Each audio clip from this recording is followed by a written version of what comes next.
રાજ્યમાં ગાજવીજ સાથે વરસાદની આગાહી હવામાન નિષ્ણાંત અંબાલાલ પટેલે આગાહી વ્યક્ત કરી છે. અનેક ભાગોમાં પ્રી મોન્સૂન એક્ટિવિટી શરૂ થશે.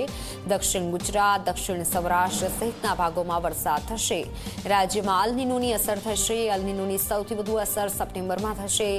સારો વરસાદ 23 જૂન બાદ શરૂ થશે. 16 જૂન બાદ લો પ્રેશરના કારણે ગુજરાતમાં વરસાદ થશે.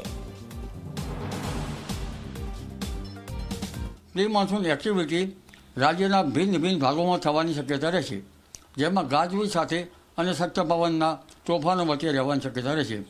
કેટલાક ભાગમાં લગભગ પવનની ગતિ 35 થી 40 કિલોમીટર, દરિયા કિનારાના ભાગોમાં 45 થી 50 કિલોમીટરની પણ રહી શકે. કચ્છના ભાગમાં પવનની ગતિ વધારે રહી શકે અને વરસાદ આજકાલથી જ હવામાનમાં પલટો આવશે. મધ્ય ગુજરાતના ભાગમાં, અમદાવાદ, ગાંધીનગરના ભાગોમાં પણ આજથી હવામાનમાં પલટો આવશે અને પંચમહાલના ભાગો, પૂર્વ ગુજરાતના ભાગોમાં પ્રી મોન્સૂન એક્ટિવિટીનો વરસાદ થવાની શક્યતા રહેશે. દક્ષિણ સૌરાષ્ટ્રના ભાગોમાં પ્રી મોન્સૂન એક્ટિવિટીનો વરસાદ થવાની શક્યતા રહેશે.